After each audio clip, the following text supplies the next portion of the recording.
Okay, so it's almost Valentine's Day, and you realize you want to create that special someone, some type of a custom card, um, some type of maybe a collage or just a desktop image to put on as their wallpaper on their computer. And you're finding that you might not have the creative juices to make it happen right now, or you just don't have the actual elements in a photograph to make it happen. Well, this video is going to show you a few ways that you can do that. And also, even if you're not, even if you don't fall into that category of needing to create this for that special someone, I'd like you to watch the video and just get the techniques that I'm giving you here. Try to adapt them to your everyday workflow. As a designer, clients often want an image or a photograph used in one of your designs that just doesn't exist. So you've got a couple options. You could go and try to take that photograph, or you can try to make it in Photoshop if you can do it and make it look realistic. So just give this a chance and see if it can be useful for you. So what we have here, let's take a look. I've got a picture of a sunset and a picture of a silhouetted couple that what looks like a sunset, but you really can't see. And I really want to put them together. I want this picture on top of the sunset. One of the things I can do here is I can take the magic wand tool. I can click on the black area on the silhouette, and I can actually select the couple out of the picture. What I'll do first is choose Select, Modify, Contract. I'm going to contract that by 1 pixel, and then I'm going to feather that selection by 1 pixel as well, and this will just soften up the magic wand selection I created. Now I'm going to choose the Move tool, position it inside the black area here, and you'll see the scissors appear. I'm just going to drag that over into my new image. Now she doesn't have legs, or he doesn't have legs, neither one of them have legs, so it's not a good thing. It doesn't look real romantic like this, so just take a little time and position it where it's needed. I'm going to put mine towards the bottom left here. Okay. So now it's looking okay, but there's a couple more things we need to do to this. If this were a real photo, something would be out of focus. Depth of field tells us that either the background would be out of focus or perhaps the couple might be a little blurry or out of focus. So a couple ways we can fix this.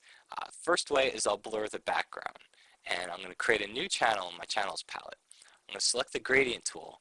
I'm going to use white as my foreground, black as my background. I'm just going to drag a white to black gradient on that channel. I'm going to go back to my layers palette. I'm going to click on the background layer, and I'm going to choose Filter, Blur, Lens Blur. Now it's a huge dialog box. You won't be able to see it all. But what's cool about the lens blur is it lets you use an alpha channel to decide what to blur inside the photograph. So what I did is I selected as my source, I selected alpha 1, and as you can see the white areas in the gradient are being blurred. As it moves towards gray, they're not being blurred quite as much as the gradient moved towards black, which is right at the very bottom, it's not being blurred at all. So I'm going to click OK, and that gives us a really nice effect. We've got some nice depth of field effects in our photograph here. The other alternative is, let me undo this here. Everything's back in focus now, and we can blur the couple.